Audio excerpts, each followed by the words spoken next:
Good morning, everybody out there in Facebook land. I am Paul Sterling. I'm the author of Do Less, Love More. I am here joined by my friends on both sides of the world, actually. We have people from the East Coast joining us, people from Hawaii. I am going to co-host this, and we're going to dive deep, and you're going to look at something. This is different than a typical Facebook Live because we're going to dive deep into what makes relationships work, what destroys them, what are the 5 different relationship zones, which one are you in, which one do you want to be in, what are the 7 essential skills. So it's really more like a workshop. And if you get a chance, go to Argue Less. So it's just like the book, arguelesslovemore.net/handout. And you can follow along with the handout. And the idea of all of my classes is to help people, and especially couples, get better tools to stay compassionately connected during these changing, challenging, stressful times. And I love it when other people, especially other like relationship coaches, are on the call so we can interact and they can help represent you and ask questions. It is interactive. If you ask questions in the comment bar, we will try to answer them if we can. Try to make them short because it's hard for me to read a long paragraph or 2 and be focused here. So I want to welcome, let's go to the West Coast, or west of West Coast first, and have Jessica say hi and introduce herself. And I believe you're on in Hawaii. I am. Aloha. Good morning. I'm coming from Maui. I am an intimacy coach, and I'm also a teacher of the sacred feminine arts. And it is a beautiful opportunity, especially right now, to learn new ways to communicate and connect, especially as the world is in flux of reemerging, going back into the cocoon. There's a lot of riding waves, and the most important relationships we have start at home. And so I feel really grateful to be of service to others, and also to be an example and bring forth my life and whatever is occurring, and to be in the presence of 2 other really phenomenal, fantastic coaches and teachers. Thank you. I'm going to ask you a question, Jessica. A paradigm shifting question for people who are listening. Like, so many people have this idea that relationships is in your DNA. You should know exactly how to do it. And if you need a coach, there's something wrong with you. And especially intimacy and sexuality. Oh my God, shouldn't you just know exactly what to do? Like, weren't you born that way? Why would you need a coach? So that's kind of a setup question, but I wanted to just have people open their minds a little. So what's your response before we bounce to Candace? I think we all have natural talents, and so if playing an instrument, or there's some savants who somehow miraculously know how to play perfectly, and then there's a lot of us that have the desire and wanting to learn, and it's the coach who helps us finesse our skill, helps us to be excellent in our performances and things like that. I think the biggest point for relationships is there a willingness to I know people are willing to commit to the relationship. Are they willing to do the work? Yes. And sometimes we come across really crunchy things that we can't overcome. And so then we think there's something wrong, that the relationship is doomed, um, and I don't believe that to be the case. I think that's the time you call in the troops, and you call in the ones that have devoted their lives to understanding human connection, and help people restore that. Thank you. Yeah, and I was one of the people, just so I'm clear, I was one of the people who was not born with the natural relationship skills or the natural intimacy skills. Luckily, along the way, I met mentors and was able to be coached and transformed the way I relate. And so thank you for doing that amazing work. So let's bounce to the other side of the world almost. Candace and Shauna, good morning to the East Coast. Good morning. Well, yeah, 12 o'clock morning here. Good afternoon. Yeah, good day. Wow. So this topic and where you just went with that has brought up a lot for me.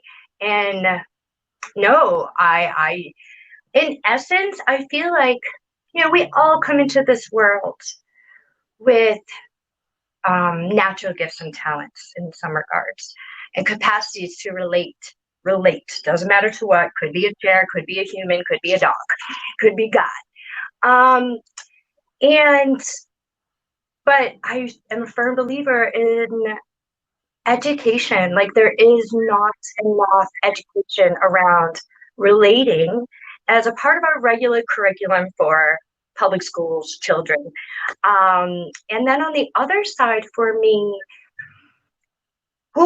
trauma, like stuff, like the world of intimacy that I was born into, there really wasn't any. And there was a lot of wounding. And so for me, it's been like a journey of doing the natural education.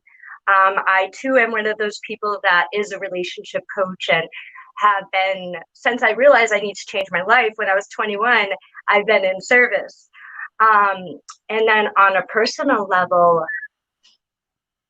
working through all the stuff, everything that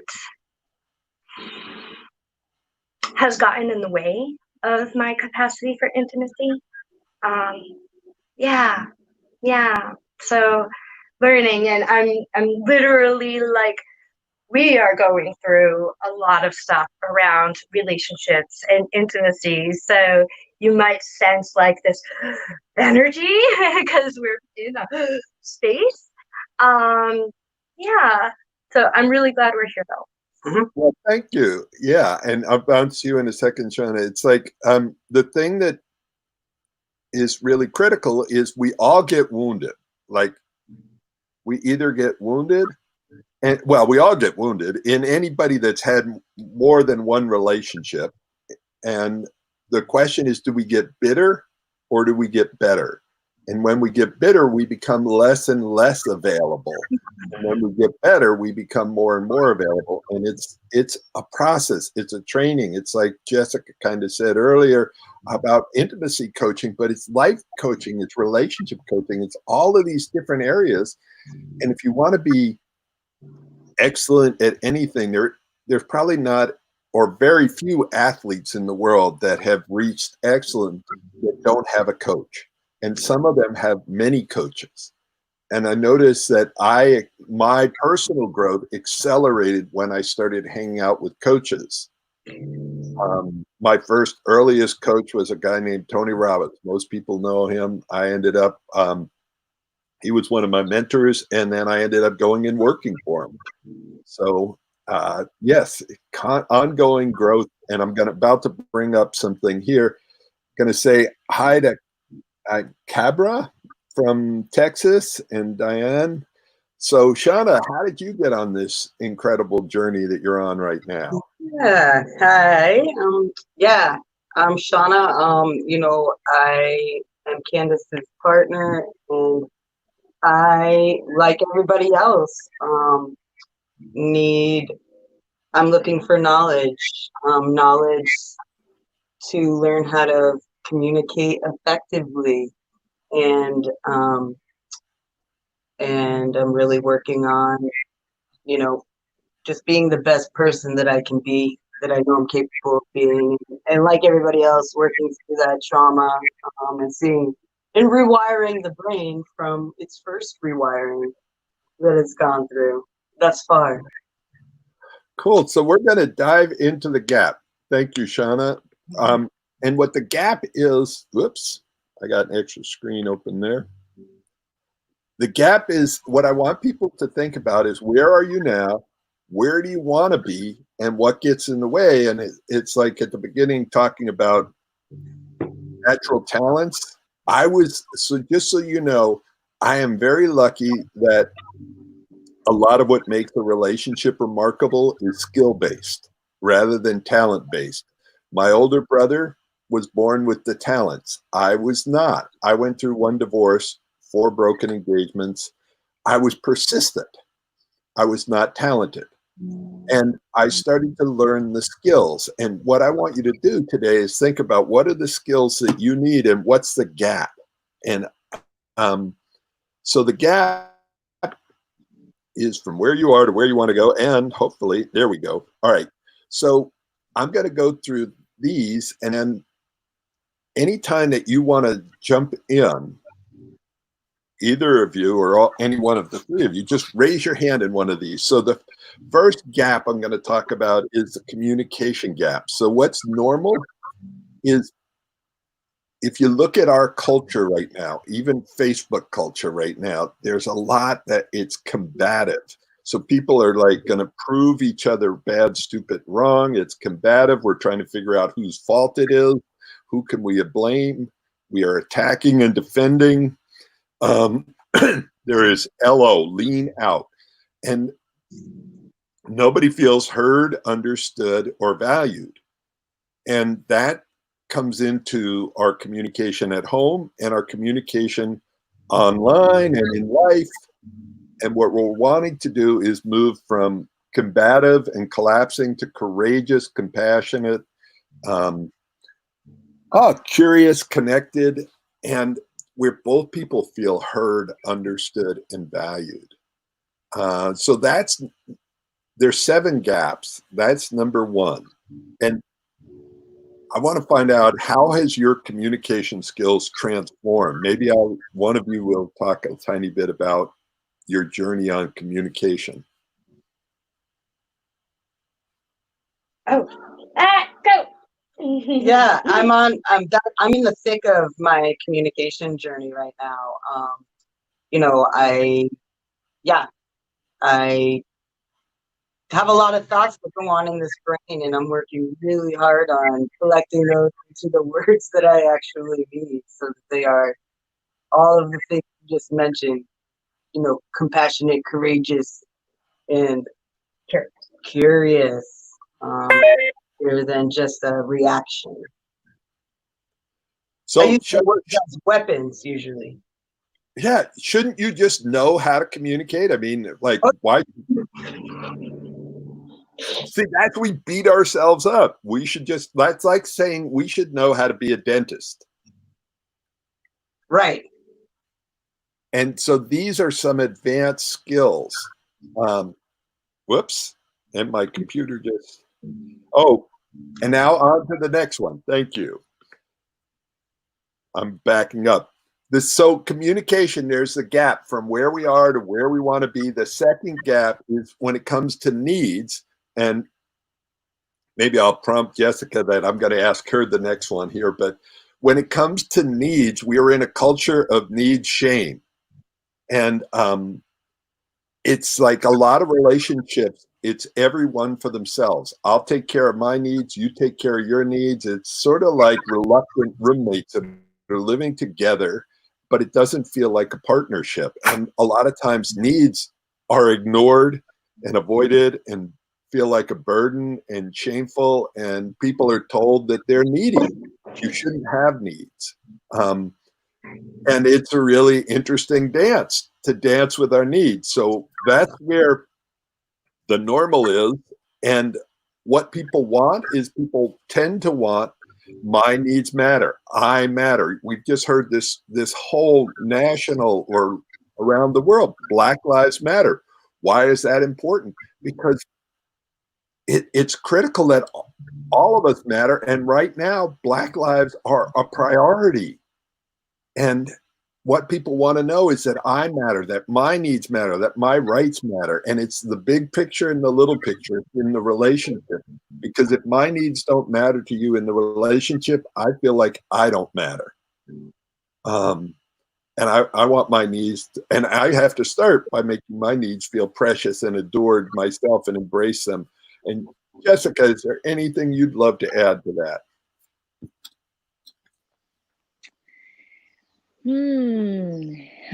Needs. Yeah, it's a challenging place, and I'm very grateful. I have a beautiful, dear girlfriend in my life who is very in tune to needs, and we discuss them and we support each other in them.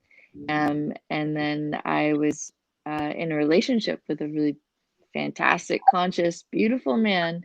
And there was a sense of need shame in it, that it was okay to state my needs, but to make the request and then have the request met or not met. So that was super vulnerable. And also to be have a learning that I have an anxious attachment.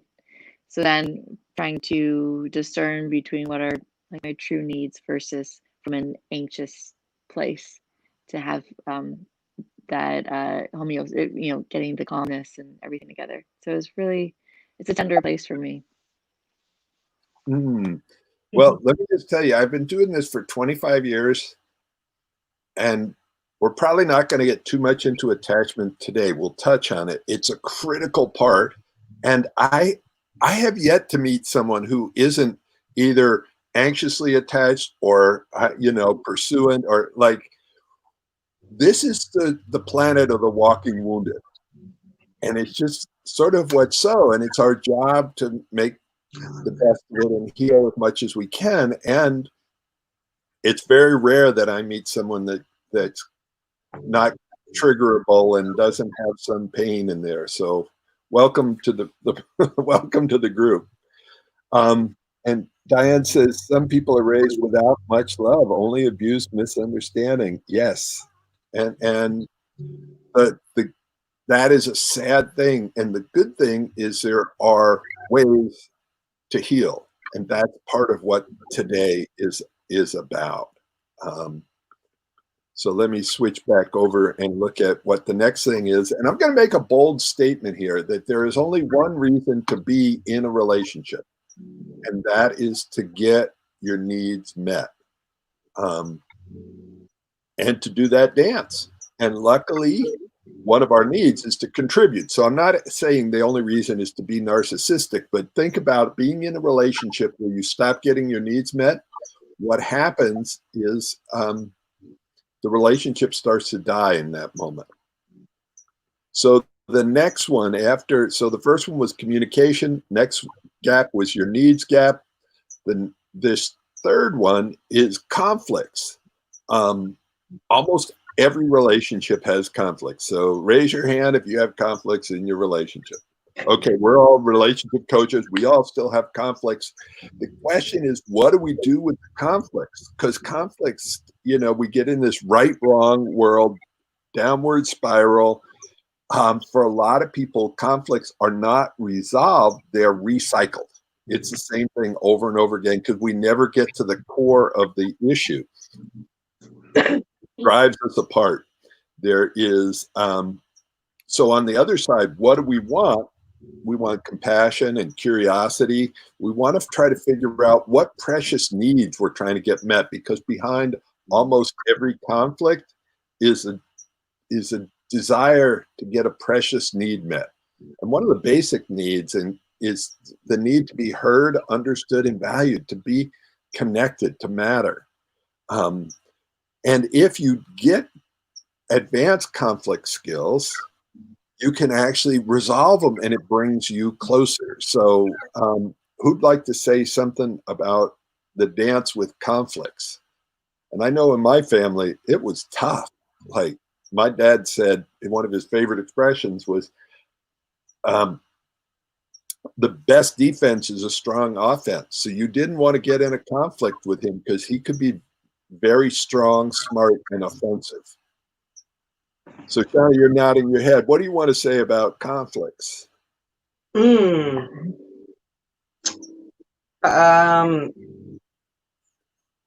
Conflicts, I think we build our defense mechanisms our whole life against them, or I did at least, and I need to be more conscious of where, you know, I'm sitting in my conflicts, what I know, making sure that I'm being heard and seen. All the things you're talking about. I tend to go in my shell during a conflict. I like to avoid conflict at all costs. Yeah, it ends up, if we can't lean in, and I'm not promoting conflict, but if we can't lean in, what ends up happening is we avoid being open and honest and talking about incredibly important things. So we end up resentful and resistant, and there's a lot of regret. So those are the 3 R's, and then there's the 3 C's, which we end up being connected and compassionate and cooperative. So as we're going through these, what I want people who are watching this to look and go, oh, which one of these, if I worked on this one right now, and I know they're all 7 are going to be cool, but if I worked on this one, which one would make the biggest difference? So, all right, I'm going to bounce to the next one. And then I don't know if we can get Jessica to talk about it at all, but it's been brought up earlier today, wounds and triggers. So the more wounds we have, the more triggerable we have. Like this hand I broke going over the handlebars on my bike a couple of years ago, and all it took was a light touch and it would trigger me. Well, while the bone was broken until I healed. So we either get bitter from our wounds or we get better. We try to avoid feelings because anytime I feel something, it's uncomfortable, or we move through our feelings. Like I'm working with couples this last week, and this sweet guy, he just got in touch with the heartbreak of some of the things he did in his relationship that caused so much pain, and he just was sobbing and just feeling the pain of it. And if you want to heal it, one of the first things to do is feel it. And so the last thing about this, and then I want to hand it to you, Jessica, if that's okay, is we use our wounds, and if we get wounded, sometimes we build a wall around it, like we're going to protect us. And that was important. When I broke my hand, I had this hard wall to protect myself around my hand. But then there gets to be a point where if I kept that there, it would be a detriment rather than a benefit. And my arm would start to atrophy. And that's the same with our heart. How do we, after a breakup, open our heart again and not keep it closed? So anything you want to add to that? I'm pointing towards Hawaii. I feel for the people that have those wounds, and how oftentimes those wounds started from something that we might not even remember, you know, and that happened so long ago, and that unhealed place that gets re-triggered, poked over and over and over again. And so speaking from the hurt place back then, you know, when you mentioned feeling it, I know how, even as an emotional person, how challenging it is to allow myself to fully feel something. And so I hold a tender place for the people where it's scary to feel what will happen if I feel really, truly, fully of my own pain or someone else's pain. And when you said like the healing is in the feeling. Yeah. So I love that. I was asked a question after a breakup, and it kind of surprised me and shocked me. And this friend of mine said to me, Paul, do you know how to grieve? And I thought about it. Like, I've learned a lot of things in my life, from being a commercial fisherman in Alaska to being a business consultant and traveling around the world. And I had learned a ton of stuff, but I had never learned how to grieve, how to be with the feeling. Like, I learned that about grieving, the quicker you get over it, you know, it's like you look at Hollywood's formula for grieving is getting drunk, eating ice cream, watching a movie, or going out and having sex with a stranger. It's like that's sort of the formula in Hollywood for how do you heal, which actually a lot of times will leave you feeling more empty than when you started. So any tip of wisdom on how to feel the feelings? May I, Pa? Yeah. Yeah. Yeah. I actually, yeah. Oh, go, Jess. I was just going to mention my mother passed away from cancer, and my little brother died in a really tragic accident, and an aunt died in an accident. So I've seen what happens when we grieve, and then when we also get stuck in the pattern, we get stuck in that sorrow, and not able to move through it. And so my way of handling it was to run, and also to vow to, at the time, I was like, I don't know if I could ever have children when I see how painful and how much grief has been in my family and not being able to move forward. So, so I would love to hear Candace's Can I advice ask one and question, insight Jessica? on. When you said run, are you talking about physically running to move it through your body, or are you talking about emotionally leaving and running that way? All of it. I traveled. I moved around. Being in my hometown is a very, very, very, very was very challenging place for me, because it's like time stops, It and triggered everything. and people aren't moving forward. Yeah. So, yeah. Thank you. And just so everybody on this Facebook Live realizes, there's going to be a lag time between we're talking. So we've got somebody on the East Coast and somebody, I'm in California and Jessica's in Hawaii. So there's a bit of a lag. So Candace, what you've had to do some grieving in your life. You've had some things, I know from your history show up. What are some of the tips and tools you did? And did you lean in right away? Was there resistance? Well, I actually have a very interesting relationship with grieving, where whenever this comes up, at a young age, I got used to people dying. Like overdoses and just stuff happened. People, like, there was always people dying, especially from overdoses and crime. So I don't think I had a healthy relationship with grieving for a long time. I never knew it. I never saw it. But there was celebration. There was a lot of Latin culture where I grew up too. So there was a part of loss that there was celebration, but usually there was so much devastation because of the circumstances of the loss. Very unnatural, So personally, but right now, my understanding of grief is on a whole nother level with going blind. As we're having this conversation, I'm grieving being able to see. And for me, I'm grieving a certain level of safety that all humans have because they can see, or if you can see. And then because of this unnatural childhood I had, I've already, like, feeling safe was like not normal for me. I used to do a lot of work to create that for myself.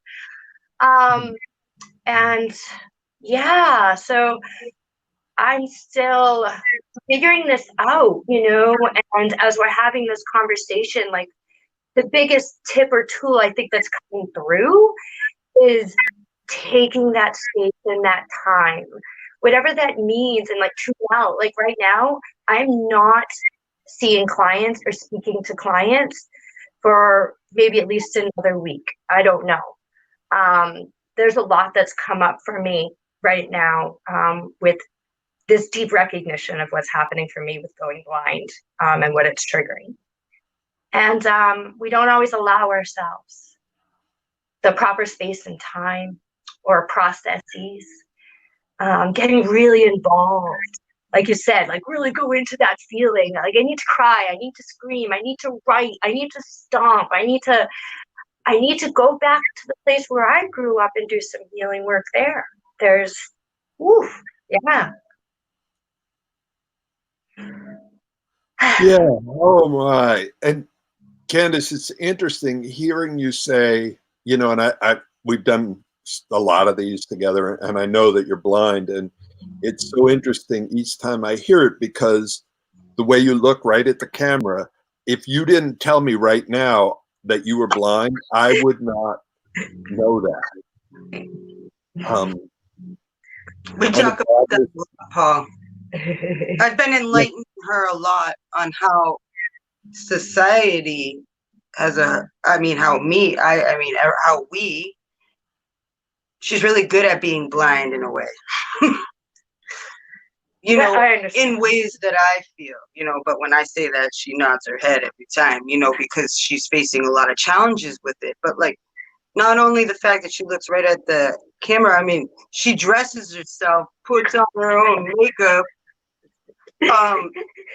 doesn't ask me if anything matches. It always does, better than I match. And she's an amazing artist.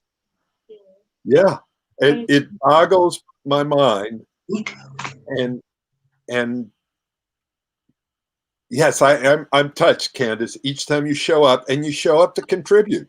You show up to contribute. And that's an interesting part of the healing process for a lot of us, is when we realize, I'll just put it this way, the difference between someone who's rich and someone who's poor, I know this wasn't an economic conversation, but to me, someone who's rich is someone who has enough that they can give something to others. Someone who's poor is someone who's afraid of giving anything to anybody because they're afraid they don't have enough. And there are many multimillionaires that behave very poorly, and there's many people who have very little money who behave rich. You know, and so it's like the desire to contribute, Candace, you're one of the people like on the front line of making a difference on the planet, and you're such an example. So I'm touched every time. And dealing with wounds and triggers and leaning into it. So I'm going to bounce to the next one. And these aren't the only 7, but these are a key 7. So the next one here is about trust, and how important is trust in a relationship. And what's typical is agreements are broken. People's words don't matter. People end up feeling alone and not safe when there's not trust, and boundaries aren't respected. And there's 2 types of problems. Is, do I trust myself? Well, firstly, do I trust you? That's the obvious one. Do I trust whoever I'm in a relationship with? And the more important thing is, do I trust myself in the relationship? Will I keep my word to myself? Will I keep my agreements? And in all the relationships that I've ever known, agreements get broken, boundaries get pushed, all the rest of it. How do we clean it up? How do we handle it? That's things. So do you feel safe in the relationship? Do you feel like your partner has your back? Or that you have to be careful, because if you say something wrong, if you look too needy, if you do something wrong, you know, you're out of here. So let me bounce to Hawaii and see if Jessica has anything that you'd like to add to this one. And I'm just trying to go back and forth. Yeah, you know, thank you. Yeah, having trust and then rebuilding it. I think that's something even super important, because agreements will be broken intentionally or not. I mean, I don't even want to say intentionally, but you know, trust gets broken. It just does. And how do we arrive back into a place of that trust? And so last week I shared that a girlfriend and I had a really challenging conversation, and I thought we moved through it. And then we hadn't. And then there was a couple of days where we were doing our own work, and then we were coming together again and speaking. And she said, you know, there's a part of me that doesn't feel safe, that if I say the wrong thing, or if I, you know, she didn't feel like she was safe to express herself. And it was a state of being together and sitting with that and working through that and having that conversation.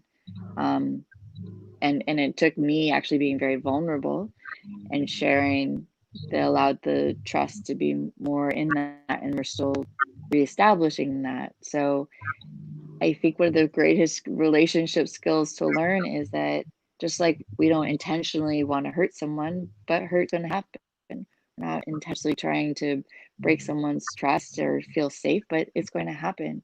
And so there's this sense of, well, do I start censoring myself? And do I start limiting who I am and not sharing fully so that the other person feels safe? Well, then that's not being fully authentic and transparent and vulnerable and intimate.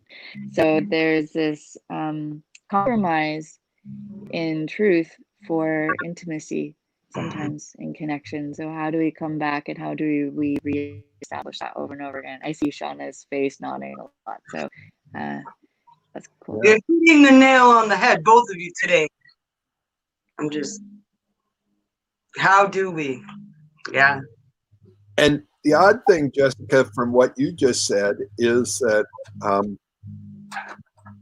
when your friend said that she didn't trust that she could be herself with you, that was a very trusting thing to say, because she was being vulnerable about her feelings and revealing that, and she trusted you enough with that to bring the conversation to that place. So in an odd way, it was a safe place to talk about the lack of trust, because she trusted that you would hear it the right way and lean in rather than attack her with her vulnerability.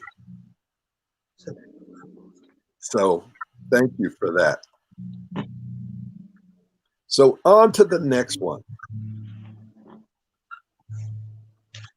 And by the way, I'm asking people, you know, as you're listening to this, type in, tell us, what are you getting from it? Where are you calling in from? And which of these seems to be one of the biggest triggers? This next one is intimacy, and I call it the 3 shades of intimacy, because most people, when they think about intimacy, they just think about, they connected that as it's just sexual. And I'm talking about emotional intimacy, physical intimacy, and sexual intimacy. 3 different things that are all very connected. But for a lot of people, intimacy, they avoid it. They avoid emotional or physical or sexual because it's been a place of pain. They've been abused. They've been hurt there.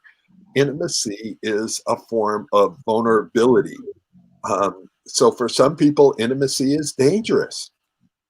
And what we want to do on the other side of the gap is to be able to lean into your fears, be courageous, and have intimacy bring you closer, and find a place where you start to build your vulnerability muscle. So vulnerability, I don't know if it ever is totally feels safe, because then it's not vulnerability, but there's a space for it. So do either of you want to, Candace, you waved your hand. Yes, go for it. Put a blindfold on. You'll feel vulnerable. So yeah, that's like so interestingly, not interestingly, because we use blindfolds, or at least I hear of people using blindfolds in building trust. And I've been talking with Shauna about this and wanting to do this with them, especially where I'm blind. It's an added level of trust for them to trust me. And the other side of it is, whenever I tell people that, I mean, so we just had this little conversation, and they don't feel like it would be as like the same, because I'm already blind, so I must be used to it, right? But it's not the case. I'm terrified of being blindfolded. I've already lost so much. And Mm. so for me to put on a blindfold and then trust them and not have my pain, that's like, so these are like very simple, attainable exercises that we can do. And but with me being this other layer that gets really sticky. And on another note, inviting this part of us in our healing into the physical or sexual realms for healing, with playing with different roles in, say, dominance and submission, I find also can really create some healing containers around trust and safety. Finding who really needs to be in that space of dominant versus submissive for coming back to this place that we're talking about.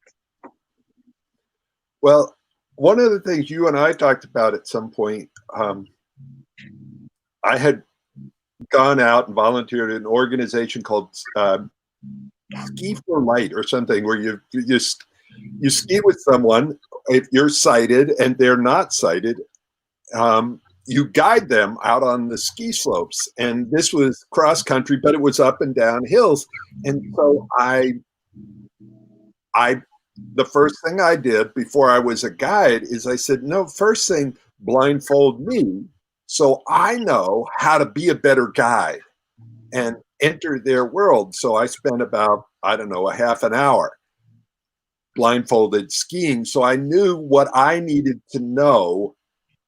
If I couldn't see, what are the things I needed to know? And it's a really important thing, because in relationships, what you want to do is be able to enter somebody else's world so that they feel heard, understood, and valued. And so how do you enter their world? And so that was one way of me physically entering somebody else's world. And we're doing it emotionally, physically. There's a creation of intimacy in that, and creating trust. So thank you for having us enter your world a little bit. Here is the last one, and it would be great if people just type in which one of these, and I'll show all 7 in a second, will make the biggest difference for you. And this one here is dealing with differences. And our differences either drive us apart, make us weaker, something is wrong, or they bring us together and make us stronger. And that's, those differences are great. So it's like looking at, in a relationship, how do you deal with differences, difficulties, and decisions? And do you have something set up to do that? Jessica, do you want to talk about any of that? Or actually, you know what? I'm going to bring up the whole gamut. Is there any comments on which the whole one? rainbow. There you go, the whole rainbow. Which one would make the biggest difference for you, or is making the biggest difference for you right now? I actually think the differences one is a weak spot for me, because I haven't learned. I mean, there's ways to like celebrate differences when it's cool, but when it's like a grading difference, that's a different situation. So there's been like a tolerance piece versus an acceptance or even celebration of those differences. And I've seen others, being in the presence of others who tolerate me being different. And so I know how that feels like. That icky, it's an icky feeling for me to feel when someone's just tolerating me. And I know that I do that as well. So that's that last one. I'm like, oh yeah, because we feel like unless we're all aligned, and maybe we have a few different differences, but we need to be completely on the same page. I think as a society, a lot of people think that way.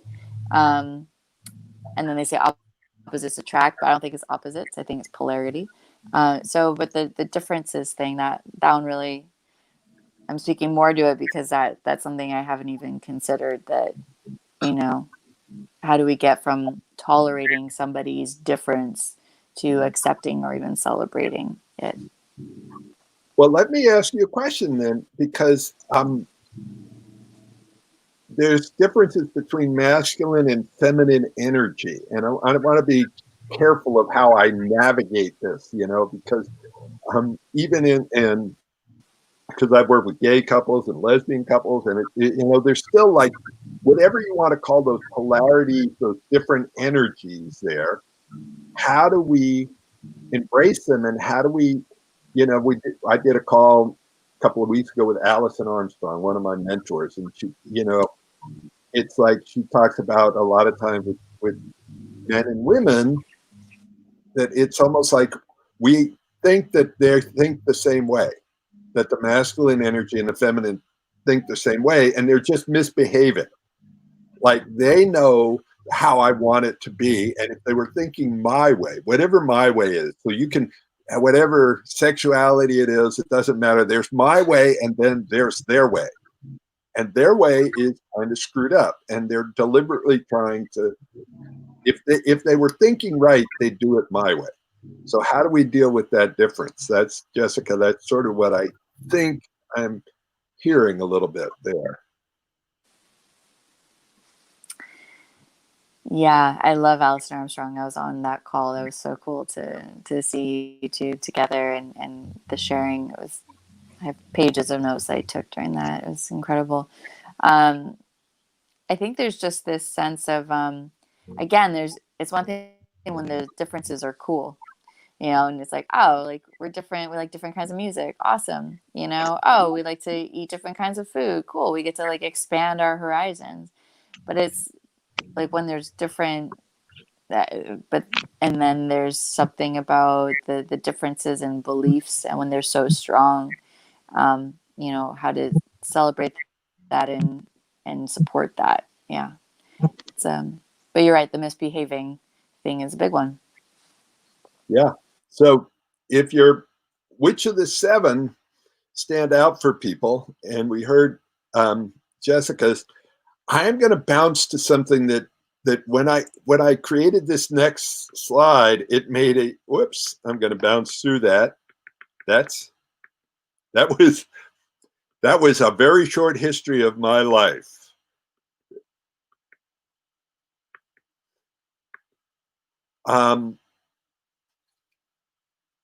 This is, I want to give people a picture of relationships because it's confusing. I went on Google and I typed in diet advice, and this was a couple of weeks ago, so it may have changed, but I got 26,900,000 different responses.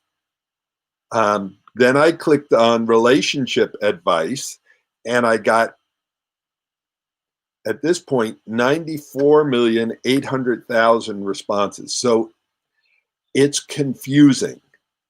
And what I'm trying to do, for the last 25 years, what I've been doing is, how do you take this complex subject and simplify it?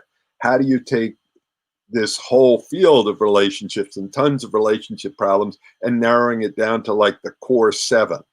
And there are 5 different relationship zones that I'm going to go through in a second. This is a picture of the New York City subway.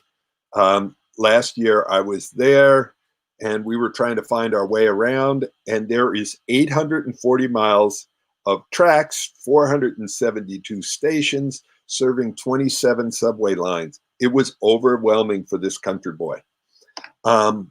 Give me a chart and send me out on the ocean. I fished in Alaska for 18 years. I can find my way around in the wilderness, but in the subway, I needed a map.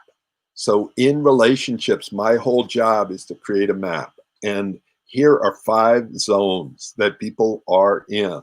And this one should be a wake-up call for some people, because if you look at it, it's a bell curve. The bottom of the bell curve is crisis. People are struggling to get along. And as you know, I know this chart is new for you, Jessica, because I just finished making it the other day. I was working on these 5 zones, So first one, crisis. Second one, conflict. People are, it's stressful. Issues don't get resolved. When you're in crisis, the underlying question is, should I stay or should I go? When you're in conflict, it's like, how come we can't resolve these issues? How come it's the same upsets are happening over again and again? Number 3 there in the middle is stuck in the rut. Same old routine, day in and day out. The fourth one is things are good. They're satisfying, but you are settling. And then in a second, Jessica, I want to get your impression. Is this clear? Does it make sense to you? Number 5 is when things are great. There's this extra spark. They're extraordinary. It is remarkable. And see, the thing is, there's something extra. You don't get to be remarkable, whether you're a remarkable piano player or artist or musician or doctor or lawyer. You don't get to be remarkable without doing the extra. So on one side of this is the extra. On the other side is the point of no return. Like somewhere between crisis and conflict, it's like, I'm done. Point of no return. One side mastery, the other side disaster. So I know I'm dumping a lot on it. I want to get this out there.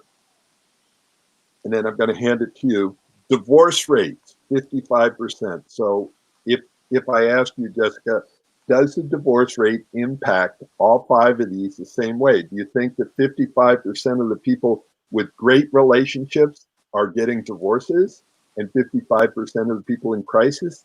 Or is it more like, and I know this is a setup question, but more like 80 or 90% of the people in crisis are getting the divorces when 80 and 90% of the people who have great relationships are staying together? So I know this is the first time you've seen this one. What's your impression? What stands out to you?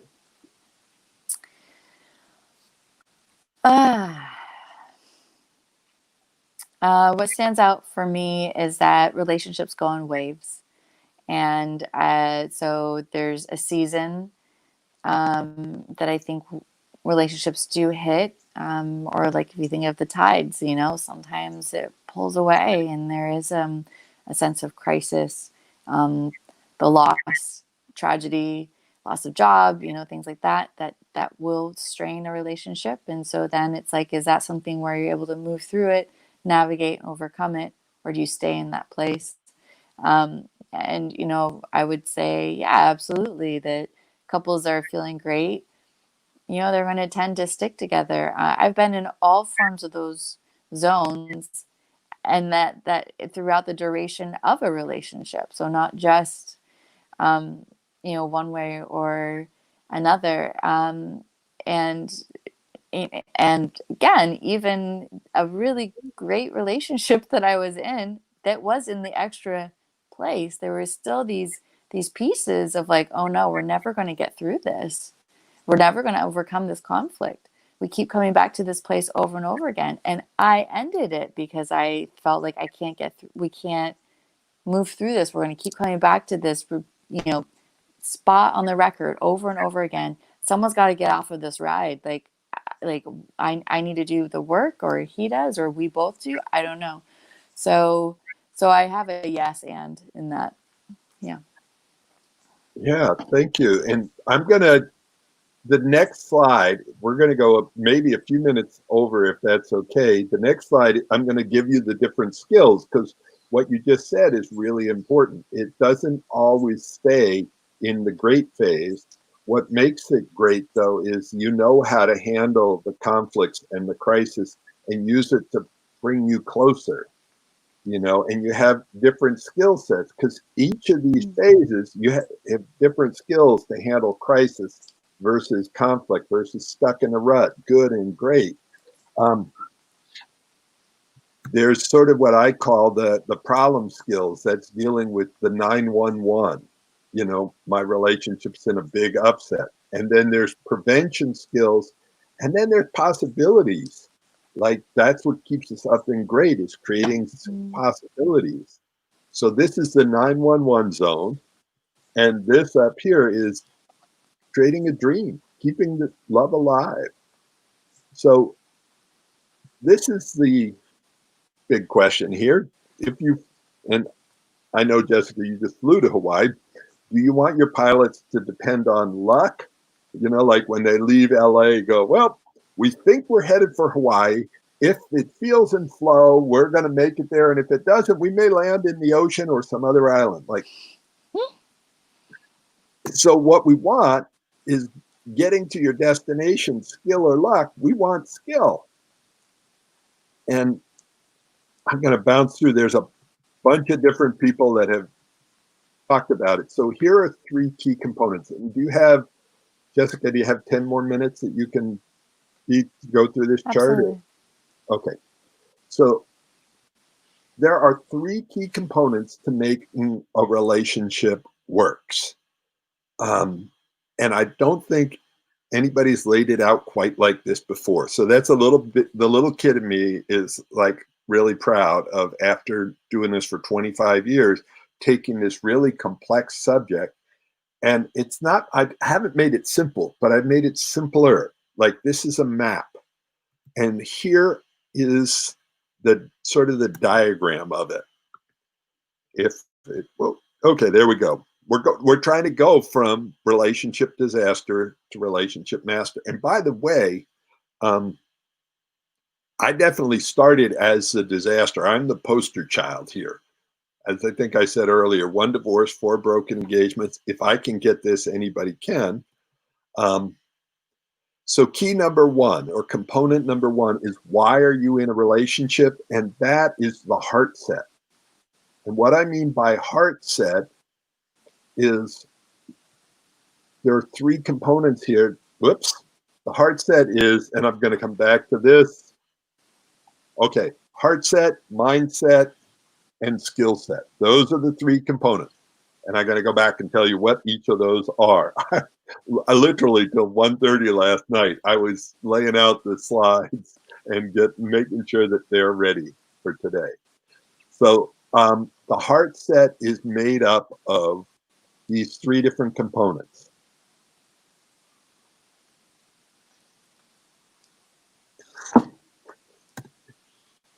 Okay. Now I'm trying to be with, there we go. Component number 1 is a friendship. So any long-term relationship is made up of friend, partner, lover. If you're in a long-term committed relationship, and this is where the heart set is where you get your needs met. And it's learning the different pieces. So there's getting needs met for your friendship, and getting needs met as a partner. So friendship is where you there's trust. You can talk about anything. You have acceptance. Partner, it's where there's games, goals, visions. You feel like a partner's got your back. Lover, there's intimacy, romance, passion. Is this making sense? That the heart set there, this is like why be in a relationship. And what I want people to think about, and I see I put the red light, green light, yellow light there. It's like if you look at each of these different components, where are you now? In your friendship, you got this.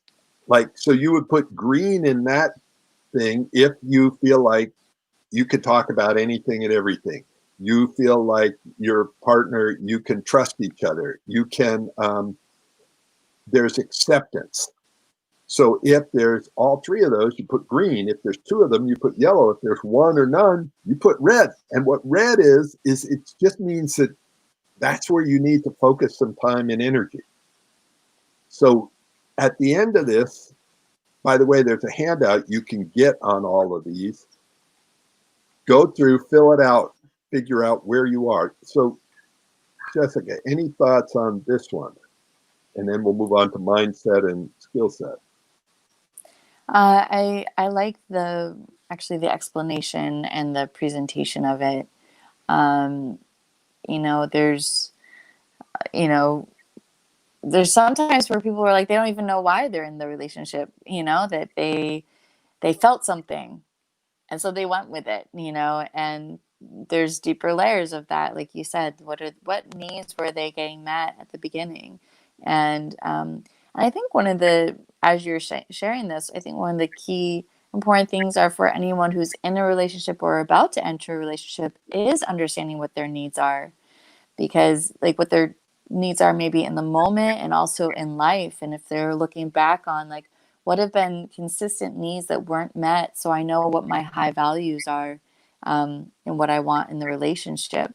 Because maybe if I'm in a lower moment in my life, maybe I have an immediate need that is met, but um, it's not my overarching value, right? Does that make sense? So like helping people understand the difference between like an immediate need and then like a an arching need, a value need, um, in our life for what we want in relationships. Yeah, it's like somebody gets in a relationship because they're so lonely, and yet they know that there's no vision and values that are the same, and there's all the rest of that aren't going to work out. So yeah, then this next one's going to be really interesting for people because it's the mindset. It's the what's what is running the show, or you might even say who is running the show, because a lot of times in relationships it's like our behavior is sabotaging the relationship and we don't understand why. So that's your ROS, your relationship operating system. And the operating system, when you look at a computer, is what connects the hardware to the software. Without an operating system, your cell phone wouldn't work, your computer wouldn't work. The problem is a lot of us haven't upgraded our operating system, our ROS. And this is a chance to do that. So it's made up of your habits, patterns, and beliefs. And what learning, like habits, do your habits support the relationship or they get in the way of the relationship? And one of the habits, there's habits I have with me, with my partner, and then with the relationship. So if I don't take care of me, like work out regularly, and I bike almost every day and work out and eat right, if I don't take care of me, I'm less fun to be in a relationship with. And if I don't reach out occasionally or regularly and go, what does my partner want? I'm less fun to be in a relationship with. And then what does the relationship need on a habit basis? And then what are our patterns and what are our beliefs? And we can spend a lot of time on this, but we have some limitations on time. And if people want to dive in deeper at the end of this, I can put up I'll put it up now. Here is a way to get a hold of me. And actually we go through and look at your whole relationship and see where is it that you need to work. So is it on your heart set, your mindset, or the last one here that we're going to bounce through? And anything on your mindset, Jessica, before I bounce from this one. No, it's great. Just again, like this, to have things succinct and clear and concise where people can, oh, okay, yeah, it's excellent. Yeah, keep going. Okay, so here we go on skill set. Oh, I'm clicking on the wrong screen here. Skills overall. Oh, well, back to the ROS, your mindset. Do you feel set up? Are you sabotaging your relationship or supporting it? So each of these has a either or. When it comes to skills, do you feel unprepared or do you feel well equipped? I know for me, for many years in relationships, I felt unprepared and out of my realm. This was not my field of expertise. And it took a lot of training. And so there are hundreds of different skills and talents you might need, but there's really only 3 things that they need to do. So the skills, whatever skills you're learning, here's what they need to do. Number one, clear up the past. Number two, help you connect and be present. And number three, create possibilities for the future. So clearing up the past, that's about knowing what your core wound is and how do you heal it. That's about becoming more available in your relationship.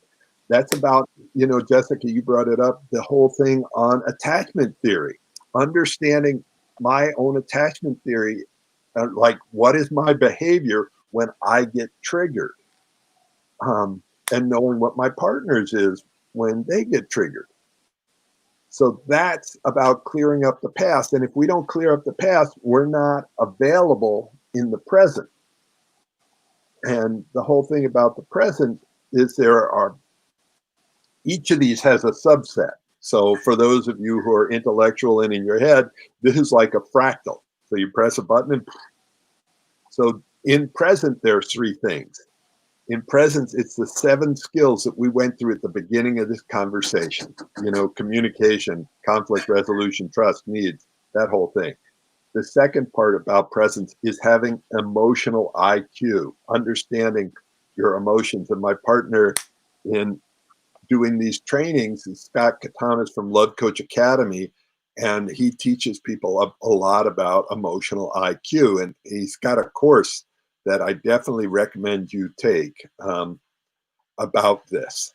And the third thing on this is, so there's the 7 skills, there's emotional IQ, and there's the ability to be with. So what's your ability to be with? And so anything on those, Jessica, actually, I'm going to kind of wrap this up. Which part of this chart makes sense here? All of it. All of it makes sense. And I know for me, I'm like, again, even in spite of all of the trainings and courses and learnings that I've done in my life, this to me is a new some assembly of information and ways of looking at it, and in ways that are practically that I can point to and be like, oh yeah, that's where I'm weak there. I could use work here. I'm good here. And I think that that's actually awesome, instead of it being an overwhelm of, I don't know what's going wrong. I don't know where I'm stuck. I don't know why this isn't working out. I don't know why I'm feeling this way. It's like, there's places to pinpoint. And I think that's really, really great. That brings a sense of hope for me, instead of feeling hopeless, that there's hope, that there's a way to get help instead of feeling helpless. And that there's a way to grow in love rather than falling out of love. So I think that those are really important in relationships, especially right now. We need hope and we need help and we need to know we can grow. Thank you. Yeah, and if you want the handout that you can fill out and do that, you can go to here. And this is one of these Facebook Lives where I think you could watch it 3 or 4 times and get something from it each time, because it's like you start to learn layers of information. Relationships are more complicated than we want them to be, but they're simpler than we think they are. But nobody ever drew a map out before. At least I haven't seen a map like this before. This is something I put together from all my years. I did years as a corporate consultant and a problem solver. So I traveled around the world, and when a company or the government had problems they couldn't solve, they would bring me and my team in, and I was part of a guy named Marshall Thurber. I was part of his team. We were partners in this, and we would go in and solve problems for companies. And part of it is we made the invisible visible, and this is what this is. So thank you, everybody. If you want more information, you can go to my website, and let's see, there it is. arguelesslovemore.net/clarity. If you want more information from Jessica, how do they get a hold of you if are you wanting to coach more people, or are you taking a break right now? No, I would love to. I love being available. They can actually find me on Facebook right now. I'm developing a website, but they can get straight away to me through Facebook. So, by my name. Thank you. So thank you very much for joining us. Thank you everybody for joining us. Have a great day. By the way, if you want to get a hold of me, if you're thinking of taking Scott Thomas's Relationship Essentials, get a hold of me. I'll send you a link and you can bounce over there and learn from Scott. August 15th, I am doing the couples course, which is a deep dive into this information so that you can master it. And if you want individual coaching, get a hold of me and I will help you walk you through this maze. So thank you, Jessica, for getting up early. Thank you, everybody, for joining us. Aloha.